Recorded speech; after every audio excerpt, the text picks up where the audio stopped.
Bismillahirrahmanirrahim. Alhamdulillahirabbil alamin. Wassalatu wassalamu ala asyrafil anbiya'i wal mursalin Sayyidina Muhammad wa ala alihi wa sahbihi ajma'in. Qala al-musannif rahimahullah, nafa'ana bi'ulumih. Fa amma qawlu Sayyidina an-Nazim radiyallahu ta'ala anhu wa nafa'ana bih, amin. Wahdhar minal kibril masyumi fa innahu da'un wa min ujbin wa syuhin muhli'i.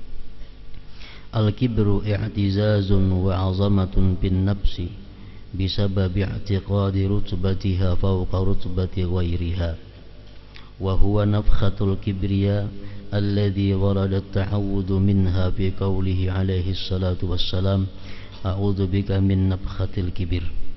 Al-musyar ilahi bi qawlihi ta'ala, in fi sudurihim illa kibrum ma hum bibalighi.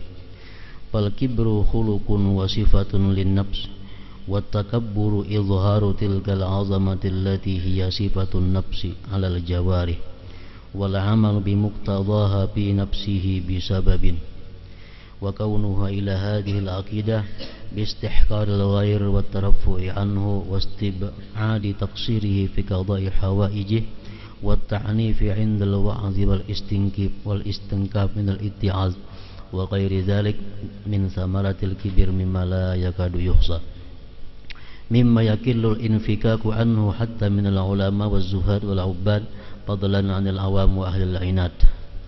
وشر أنواعه ما منع من طلب العلم وقبوله وقبول الحق والانقياد له. قال الله تعالى, اليوم تجزون عذاب الهون بما كنتم تقولون على الله غير الحق وكنتم عن آياته تستكبرون. وقال تعالى, سأصرف عن آياتي الذين يتكبرون في الأرض بغير الحق. قال بعضهم, أي سأرفع فهم القرآن عن قلوبهم. وقال تعالى, كذلك يتبع الله على كل قلب متكبر جبار. وقال سبحانه, إنه لا يحب المستكبرين إلى آخر. Makna daripada kalam al-Imam Al-Habib Ahmad bin Zain rahimahullah wa nafa'ana bi'ulumih.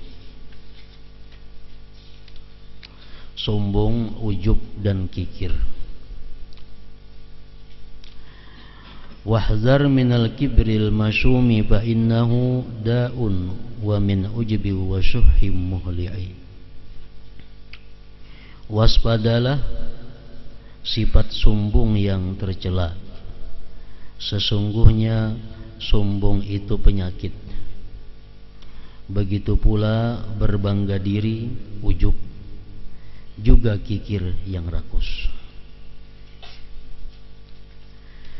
Sombong, kibir adalah perasaan mulia.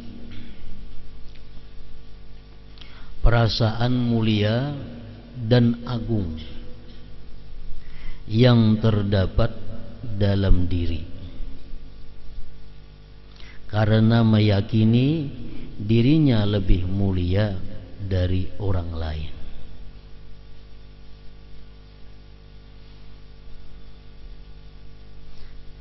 Nah, itulah yang dimaksud dengan sombong. Disebut dengan kibir. Perasaan mulia yang terdapat dalam diri karena meyakini dirinya lebih mulia dari orang lain.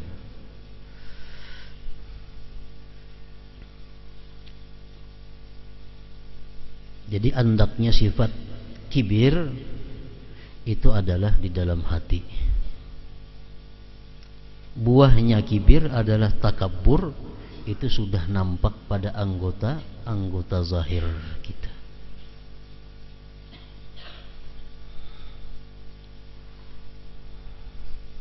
Jadi takabur itu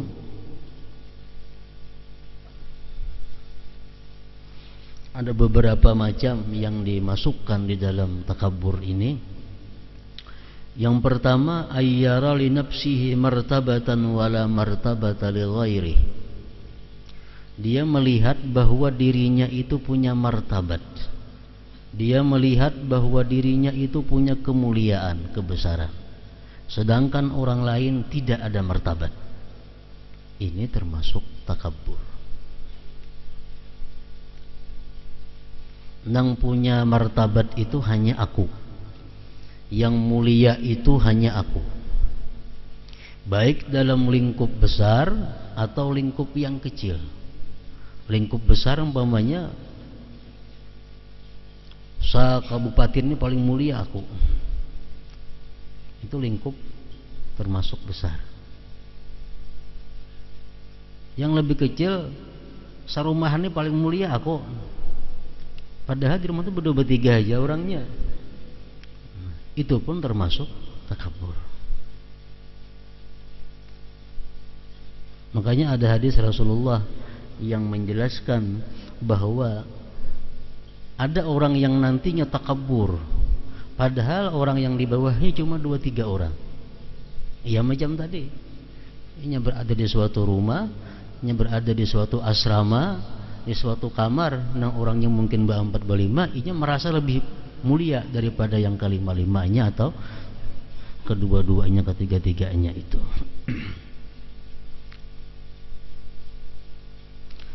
Yang pertama takabur tadi bahwa dia melihat dirinya yang punya martabah, sedangkan yang lain kada. Yang kedua termasuk takabur juga, ayyara li nafsihi martabatan wa li ghairihi martabatan thumma yara martabata nafsihi fawqa martabatil ghair. Artinya dia melihat bahwa dirinya itu mulia, dirinya punya martabat, dan dia pun mengakui orang lain itu punya martabat juga. Tetapi ujarnya martabatku lebih tinggi daripada orang lain. Dia mengakui orang lain itu hebat, dirinya hebat, tapi ini lebih hebat daripada orang lain. Ini termasuk takabur juga.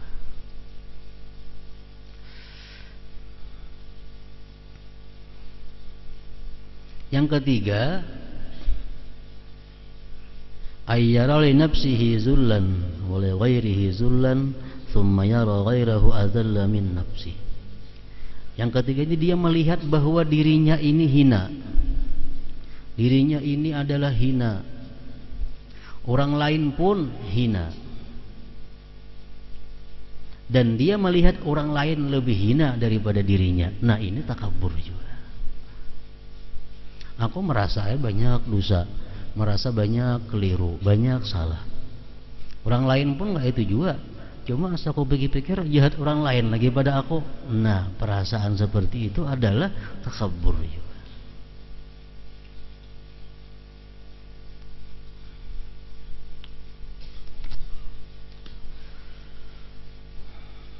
Ada nang kada takabur, contohnya aku melihat bahwa pada diriku ini ada martabah, ada kemuliaan, dan aku merasa bahwa aku mulia. Dan orang lain pun kulihat mulia juga. Bahkan orang lain lebih mulia daripada aku. Nah ini kada takabur. Kada takabur walaupun ia mengakui dirinya mulia, tapi ia menganggap orang-orang lain lebih mulia daripadanya. Ini kada takabur. Jadi kalau mengakui diri mulia aja sorangan tuh ada jadi masalah. Diriku mulia, diriku hebat, diriku ini. Itu masih belum takabur, ngarannya itu ujub aja. Masih ujub. Tapi kalau sudah membanding ke orang lain, nah hanya ada kibir.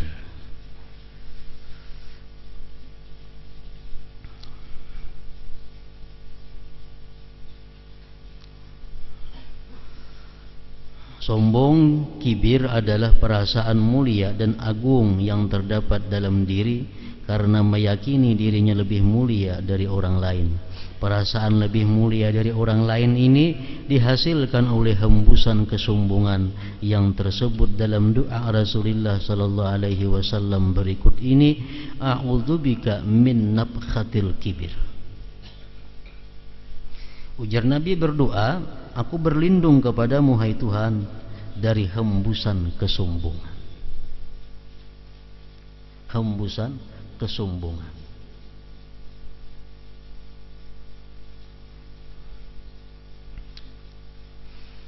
Ada dalam diri kita ini yang diberi Allah keistimewaan-keistimewaan.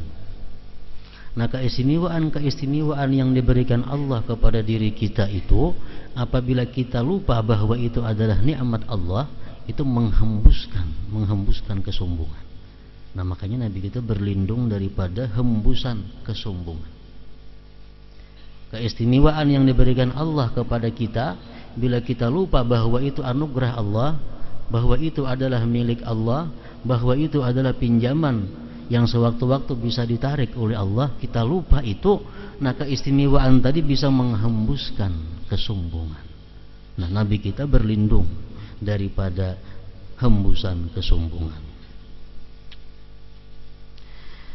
Sifat kibir ini telah disebutkan dalam firman Allah Ta'ala, in fi sudurihim illa kibrum ma hum bibalighi. Tidak ada dalam hati mereka melainkan keinginan akan kebesaran, kibir, yang mereka sekali-kali tidak akan mencapainya.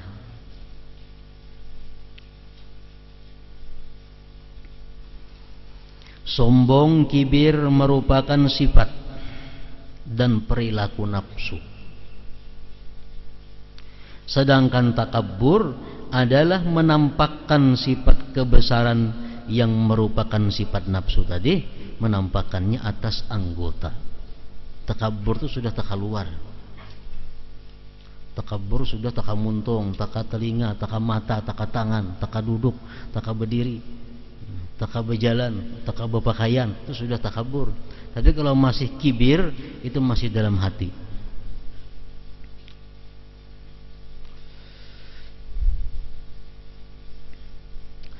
Dengan merendahkan orang lain, merasa lebih mulia darinya, menganggap dirinya mampu memenuhi segala kebutuhannya dengan sempurna, memberi nasihat dengan suara keras dan kasar, tidak mau menerima nasihat orang lain, dan berbagai sifat lain yang tak terhitung dan sulit dihindari oleh siapapun, termasuk oleh para ulama, zahid, orang yang zuhud dan ahli ibadah, apalagi kaum awam dan orang-orang yang ingkar.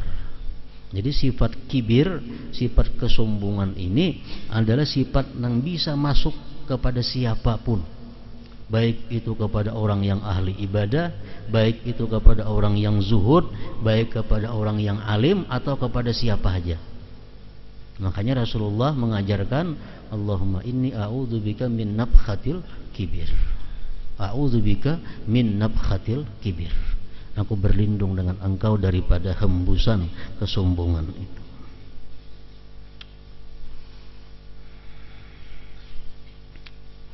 Sifat sombong yang paling buruk adalah yang dapat mencegah seseorang dari menuntut ilmu, menerima ilmu, dan menerima kebenaran serta tunduk kepada kebenaran. Sombong ini macam-macam jenisnya. Ada yang membawa kepada kafir, sekurang-kurangnya membawa kepada dosa besar. Pertama, orang yang sombong atas Allah. Sombong, Allah aja disombonginya. Namrud contohnya, Fir'aun. Nah, dia bukan hanya manusia, kepada Allah pun dia kadang menerima. Dia sombong. Nah, itu kafir. Yang kedua, takabbur ala rasul. Takabbur terhadap rasul. Dia kadang mau menerima ajakan rasul karena menganggap bahwa dirinya lebih mulia daripada rasul itu. Seperti Abu Jahal dan kawan-kawannya. Abu Jahal itu bukan takabbur kepada Allah. Abu Jahal percaya Allah itu esa. Abu Jahal percaya Allah kuasa. Tapi Abu Jahal takabbur kepada Nabi kita. Abu Jahal keberatan bahwa risalah itu diserahkan kepada Nabi kita, yang mana ini anak yatim piatu. Jadi Abu Jahal andai kata yang jadi rasul itu bukan Nabi kita, andai kata yang jadi rasul itu orang yang lebih terhormat daripada Abu Jahal beriman. Nah, Abu Jahal ini kada beriman karena masalahnya rasulnya ini adalah orang miskin. Rasulnya ini anak yatim piatu. Jadi Abu Jahal itu kafir karena takabbur atas rasulnya, bukan kepada Allah. Nah, ini pun kafir juga. Kafir kepada Rasul sama takabur kepada Rasul, sama takabur kepada Allah. Nah, yang ketiga takabur ala khalqillah, takabur atas makhluk Allah yang lainnya. Nah, ini umum.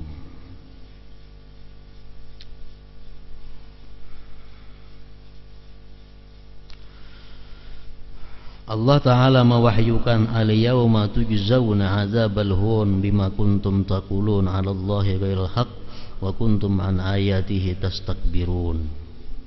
Hari ini kalian dibalas dengan siksa yang sangat menghinakan karena kalian selalu mengatakan kepada Allah perkataan yang tidak benar dan kalian selalu menyombongkan diri terhadap ayat-ayat.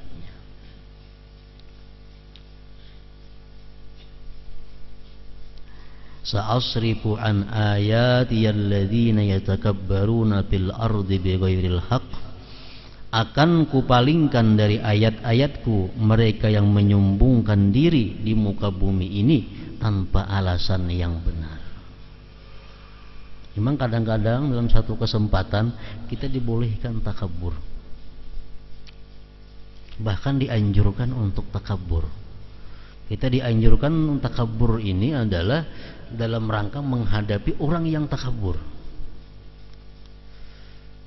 Ujar Nabi dalam suatu hadis yang maksudnya, bila engkau lihat orang-orang tawadhu, tawadhulah kamu kepada mereka. Bila engkau lihat orang-orang yang takabur, takaburlah kamu atas mereka itu. Nah, jadi artinya takabur ini satu saat ada dibolehkan, bahkan dianjurkan dengan tujuan memadamkan ketakaburan orang yang takabur. Orang-orang yang takabur di bumi ini tanpa alasan yang tepat, itu Allah palingkan mereka daripada ayat-ayatnya. Sebagian ulama menafsirkan bahwa arti ayat tersebut adalah akan kucabut pahaman Al-Quran dari hati mereka. Allah juga mewahyukan kadzalika yatba'ullahu ala kulli qalbi mutakabbirin jabbar.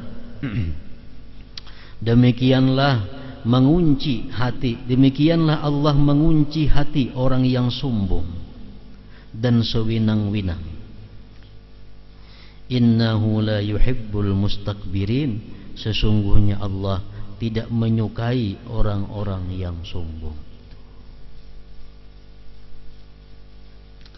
Rasulullah sallallahu alaihi wasallam bersabda, la yadkhulul jannata man bi qalbihi mithqalu habbatin min khardalin min kibrin.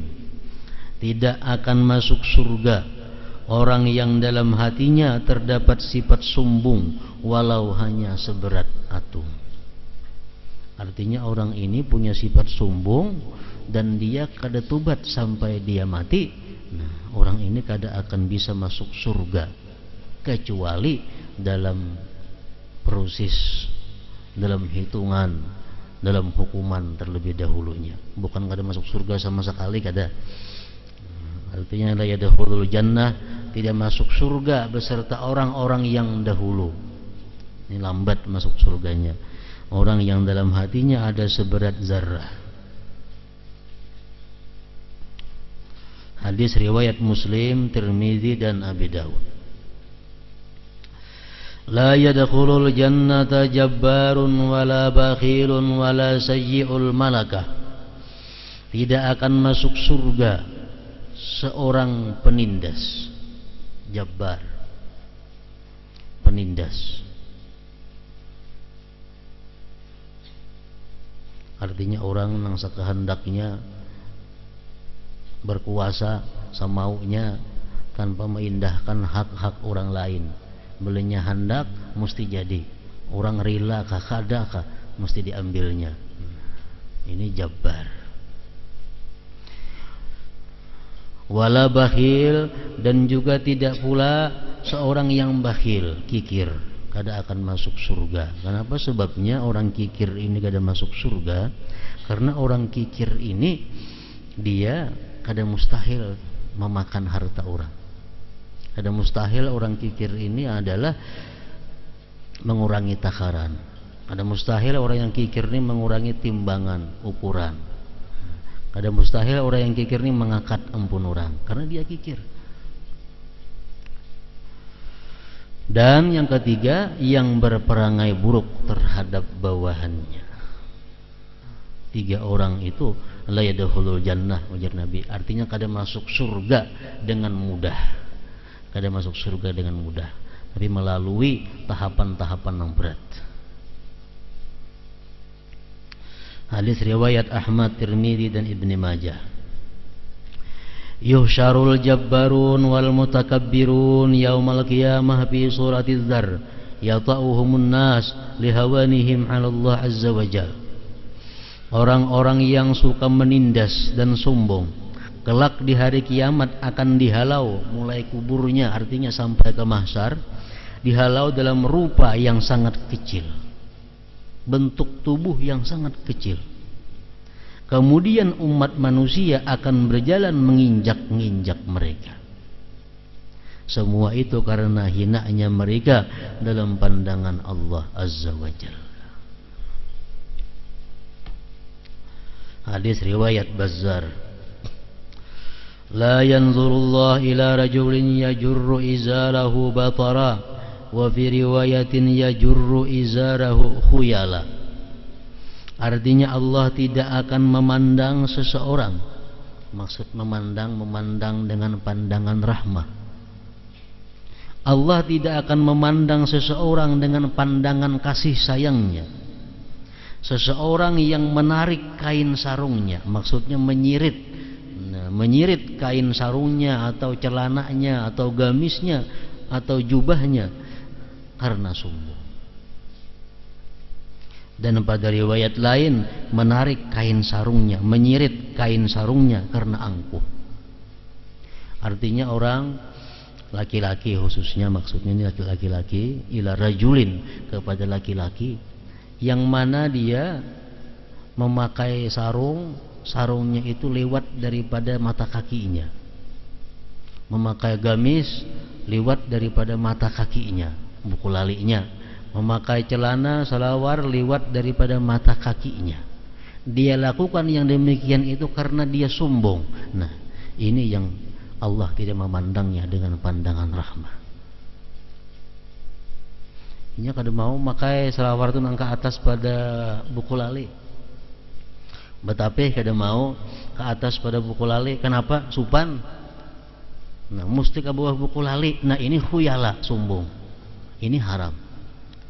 Haram. Dan Allah kada memandang dia dengan pandangan rahmahnya. Lain halnya kalau orang kada ada tujuan sombong. Dia hanya memakai pakaian, gamisnya, sarungnya, celananya ke bawah daripada buku lali, cuma kada ada sombong. Nah, ini hukumnya adalah makruh, baik di dalam sembahyang atau di luar sembahyang. Kita sembahyang umpamanya, tapi kita limpua buku lali, gamis kita limpua buku lali, selawar kita limpua buku lali, itu makruh kalau kada ada perasaan sombong. Kalau ada perasaan sombong, itu jelas sudah haram.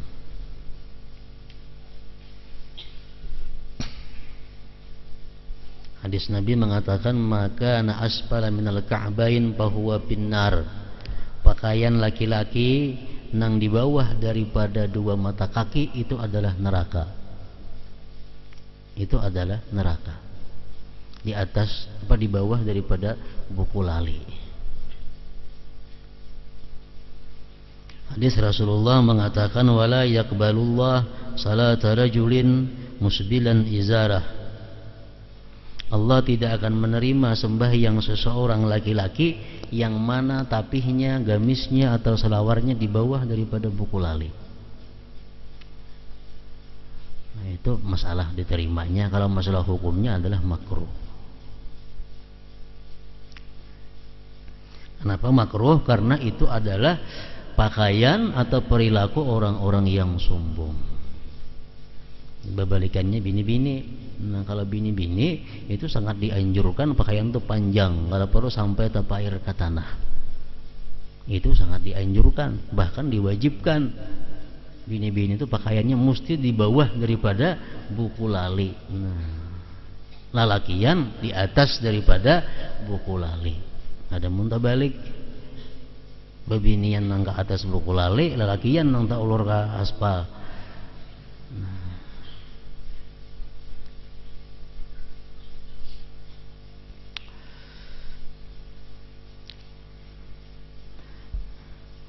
Allah juga pernah mewahyukan kepada Nabi Musa alaihi salam, innama aqbalu salata man tawadha'a li 'azamati wa lam yata'azam 'ala khalqi wa alzama qalbahu khawfi wa kaffa nafsahu 'anil syahawat min ajli. Sesungguhnya aku hanya menerima, ujar Tuhan, sesungguhnya aku hanya menerima salat seseorang yang merendahkan diri karena kebesaranku, tidak menyombongkan dirinya kepada makhluknya, hatinya selalu takut kepadaku, dan menahan nafsunya dari berbagai syahwat yang diharamkan, maksudnya demi aku.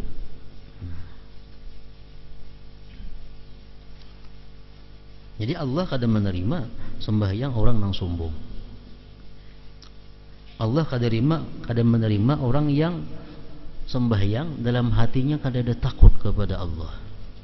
Allah kadang menerima sembahyang orang yang hidup itu suka meluluskan nafsu syahwatnya walaupun hal yang diharamkan Allah. Dalam sebuah hadis Rasulullah sallallahu alaihi wasallam bersabda, arba'un la yu'tihinna Allah illa man yuhib, as-samtu wa huwa awwalul ibadat, wat tawakkulu 'ala Allah, wat tawadhu'u lillah, waz zuhdu fid dunya. Ada 4 hal yang hanya akan diberikan Allah kepada orang yang Dia cintai, yaitu diam. Untung manusia yang dilahirkan Allah itu pendiam. Pendiam ini adalah tabiat, watak. Orang nang pendiam dilatih supaya lantih kerawa.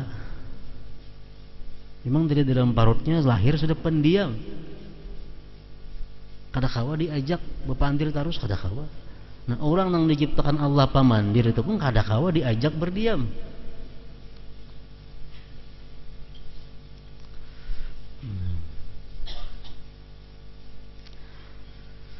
Jadi 4 hal yang Allah berikan hanya kepada orang yang Dia cintai. Yang pertama adalah as-samtu, pendiam. Wa huwa awwalul ibadat.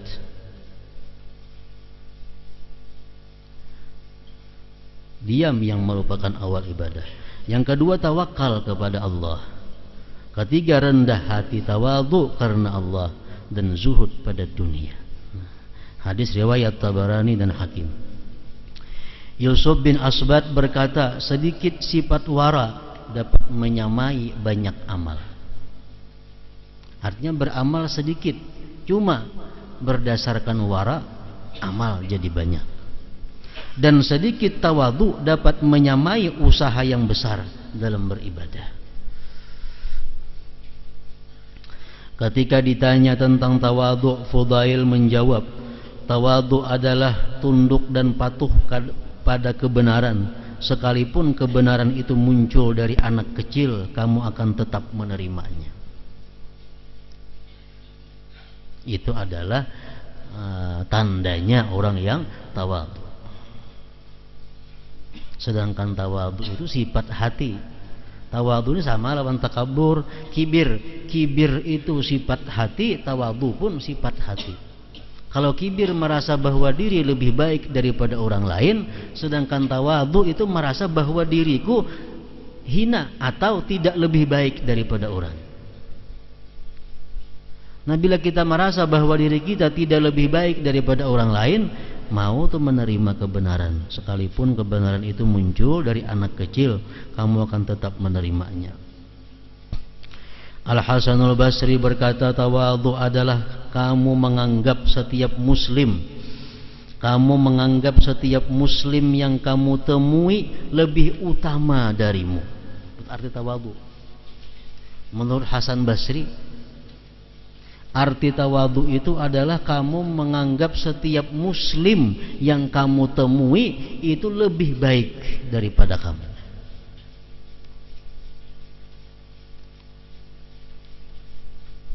walaupun ini ahli fasik, walaupun ini ahli zalim, walaupun ini ahli mencuri, walaupun ini segala maksiat diperbuatnya. Tapi kalau kita bandingkan dengan diri kita, kita kadang merasakan bahwa kita lebih baik daripadanya. Nah, ini tawadhu. Kayak apa caranya? Kita merasa umpamanya beribadah, merasa nuntut ilmu, merasa membaca aurat, wirid macam-macam. Betapa orang yang suka judi, suka zina, suka arak. Kayak apa cara kita meletakkan bahwa kita lebih hina daripadanya? Nah, kita ini kada lebih baik daripada inya. Nah, caranya ujar Imam Ghazali antara lain adalah bahwa kita menakdirkan bahwa kemuliaan yang sebenarnya itu adalah, kebaikan yang sebenarnya itu adalah waktu kita sakaratul maut. Sakaratul maut itu kalau kita husnul khatimah baik. Kalau kada kita husnul khatimah, kita kada mulia, kita kada baik. Walaupun semasa hidup kita ahli ibadah, ahli taat, tapi dalam sakaratul maut kita su'ul khatimah, celaka. Walaupun ini ahli zina, ahli fasik, ahli apa, sakaratul maut dia tubat, husnul khatimah dia mulia. Nah, sekarang kita umpamanya suka beribadah, suka nuntut ilmu, ada melihat orang suka fasik, suka maksiat. Nah, kita bayangkan, siapa tahu nantinya aku nang macam ini, nah kayaknya akhir hayat blak aku su'ul khatimah. Siapa tahu nya macam itu, kayaknya akhir hayatnya tubat, mengucap la ilaha illallah, mati, siapa tahu. Nah, jadi dengan demikian kita kadang merasa bahwa diri kita lebih baik daripada inya. Karena itu masih kada tahu kita. Akhir hayat kita belum kita ketahui. Apa akhirnya kada tahu, dan inya pun kada tahu. Jadi tawadhu itu adalah kita melihat seseorang lalu kita menyatakan bahwa diri kita ini kada lebih baik daripadanya. Kada lebih baik daripadanya. Sekadang-kadangnya sama atau lebih buruk daripadanya.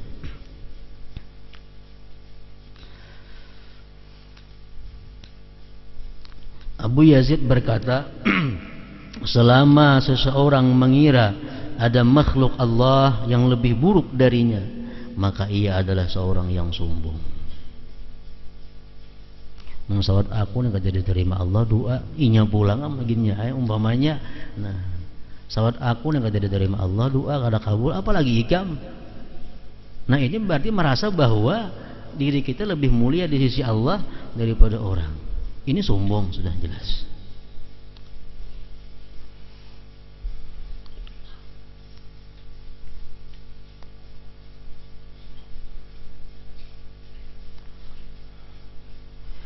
Tawadhu setiap orang berbeda sesuai tingkat ma'rifahnya kepada Allah dan pengetahuannya akan dirinya sendiri. Seseorang yang sombong berarti dia telah merebut sifat yang tidak pantas kecuali bagi Allah. Al-azamatu izari, Allah Ta'ala berfirman, Al-azamah izari wal kibriya ridai faman naza'ani fihi ma qasamtuh. Keagungan adalah sarungku dan kesombongan adalah selindangku. Barang siapa merebut akan aku pada keduanya, maka akan aku binasakan dia. Artinya sombong, besar, itu sifat Allah, pakaian Allah. Bila kita ambil, kita akan dihancurkan, dibinasakan oleh Allah Subhanahu wa ta'ala. Jadi kesombongan, ujar Imam Ghazali, satu sifat yang ada dan bisa dimasuki dan bisa masuk kepada siapapun. Beliau secara rinci mendeteksi, mencari di mana sebabnya datang kesombongan itu. Kenapa kita sombong? Kenapa kita bisa merasa lebih mulia dari orang? Kenapa kita merasa lebih baik daripada orang? Kenapa kita merasa lebih hebat daripada orang? Kenapa kita merasa lebih takwa daripada orang? Kenapa kita merasa lebih bersih dari orang? Nah, Ujar Sidin mengatakan bahwa sebab takabur itu adalah yang pertama ilmu. Ilmu ini adalah satu keistimewaan, kemuliaan yang diberikan Allah kepada manusia dan sangat mudah menghembuskan takabur.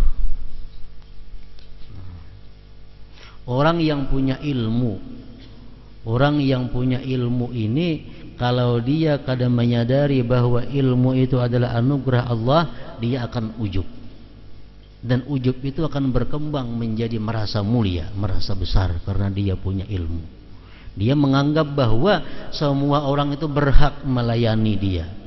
Dia menganggap bahwa semua orang itu mesti tunduk dan patuh kepadanya karena dia punya ilmu. Nah, ini takabur itu paling cepat datangnya melalui ilmu. Jalan keluarnya adalah mengembalikan bahwa ilmu itu anugerah Allah, bukan ampun kita. Yang kedua, ujar Imam Ghazali mengatakan bahwa takabur atau kibir itu berasal adalah daripada wara wal ibadah. Daripada wara dan ibadah. Orang yang wara, orang yang ahlinya ibadah itu mudah didatangi oleh sombong. Artinya bukan berarti orang yang wara itu sombong, bukan.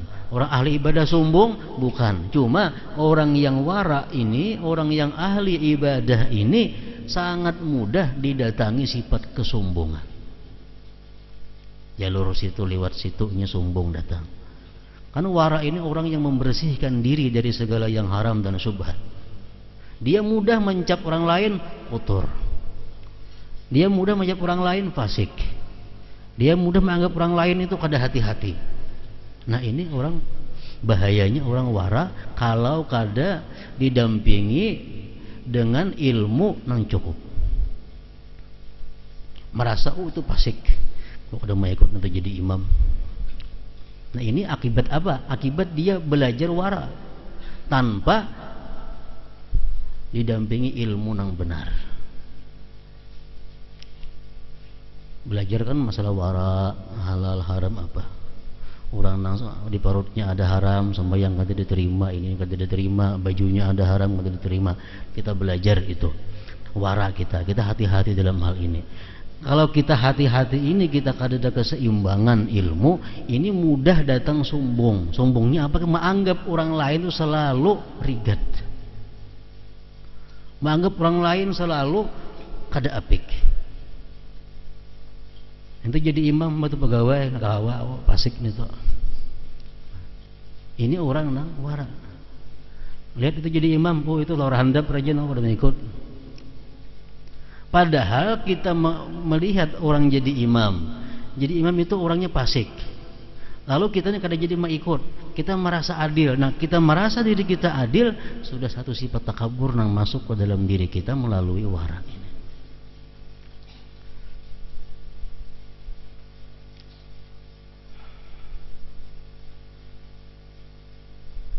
Imamnya fasik, oh kita kadang mau ikut jadi imam. Kenapa? Asa baik seorang pada inya. Nah, ini kesombongan kita masuk lewat wara kita. Akibat kita hati-hati memilih imam, tahu-tahu kita dimasuki oleh sombong yang lebih besar bahayanya daripada mengikut orang yang fasik.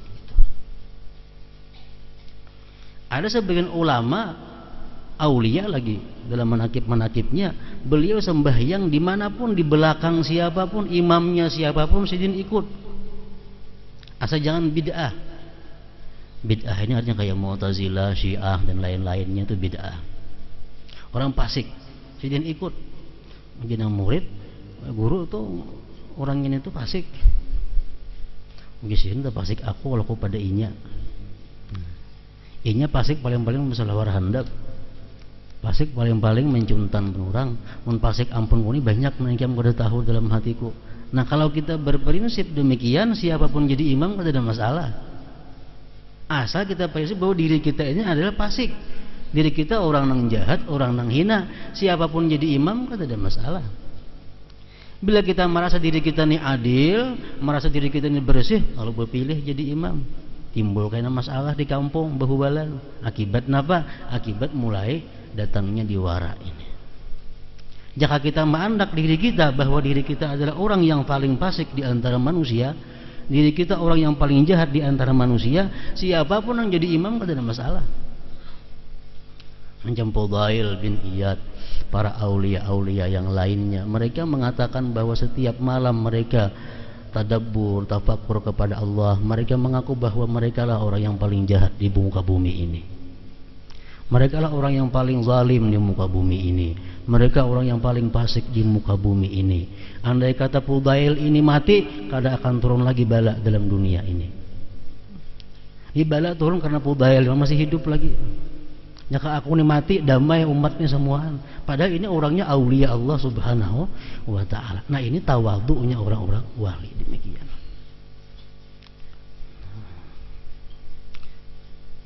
Jadi wara ini masuk bisa jalurnya sombong, kibir, ini masuk jalur wara dan ahli ibadah. Ahli ibadah ini seringkali kita timbul perasaan bahwa seorang yang paling ahli ibadah. Orang lain tuh ada ibadahnya semuaan. Ini pengajian artinya belajar mengenai fadilah-fadilah ibadah, belajar mengenai wara, tapi kadang didampingi dengan ilmu yang cukup. Dengan ilmu yang cukup. Dan perlu diketahui bahwa andai kata kita sembahyang umpamanya di belakang orang yang fasik, menurut pendapat yang mu'tamad, itu kadang mengurangi pahala 27 dan lebih baik daripada sembahyang seorangan. Ini kalau yang dimu'tamadkan oleh Imam Ramli. Mu'tamad kalau yang diperpegangi ini kuat. Ada imam cuma fasik, lebih baik umpat si fasik itu daripada sembahyang seorangan di rumah.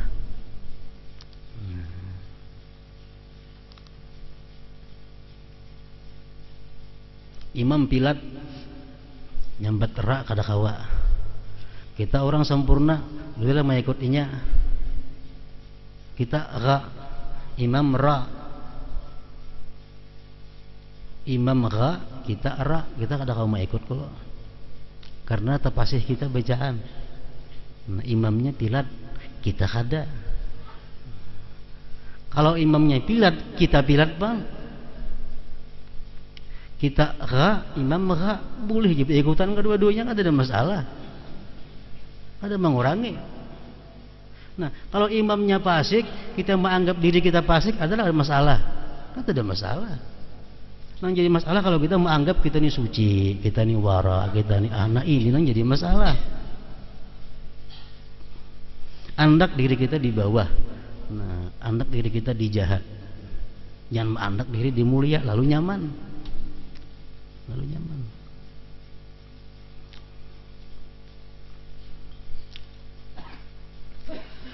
Nah, jadi kesombongan itu datang dari ilmu, dari wara, dari harta, macam-macam.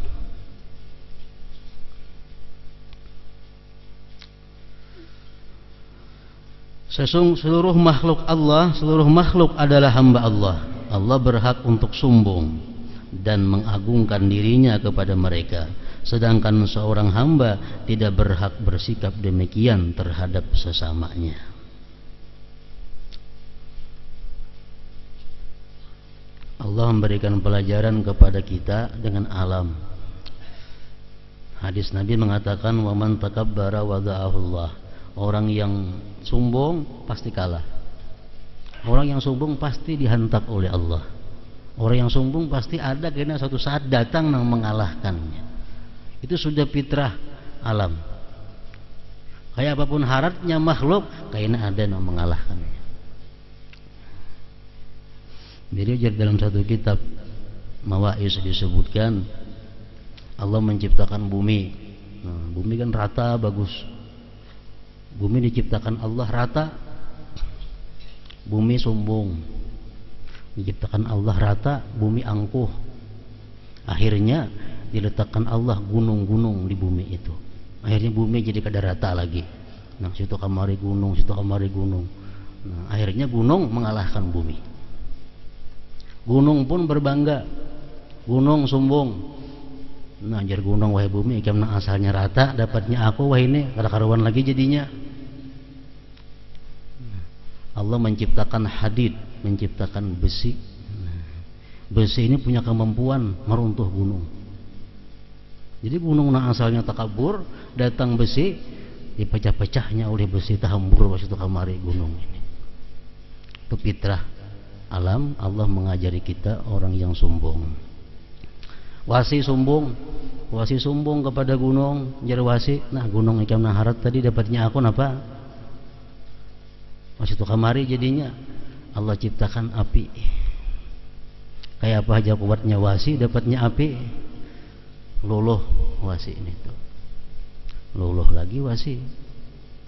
Wasi sombong, api. Api sombong, diciptakan Allah banyu. Dapatnya banyu, api hilang.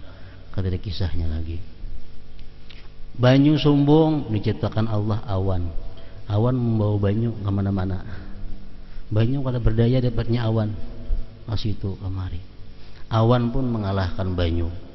Awan sombong, diciptakan Allah angin. Dapatnya angin, ada singganaan lagi awan. Ada kawa istirahat.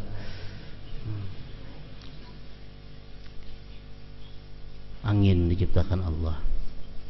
Angin sombong, merasa bahwa dia menguasai segala-galanya.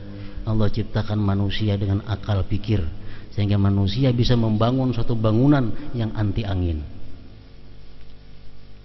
Angin kada masuk ke bangunan itu manusia kau maulah. Kalau ada anginnya, manusia pun sombong karena kau mengalahkan angin. Diciptakan Allah guring.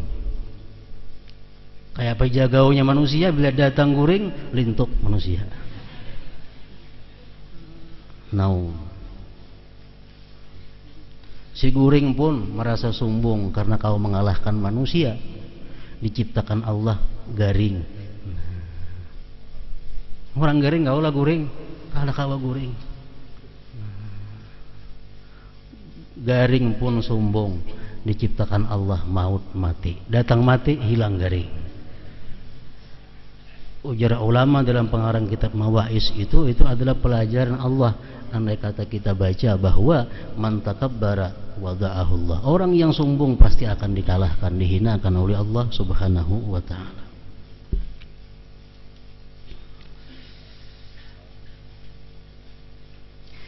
Allah Ta'ala mewahyukan huwa a'lam bikum id ansha'akum minal ardi wa id antum ajinnatun fi butuni ummahatikum fala tuzakku anfusakum huwa a'lam bimanittaqa.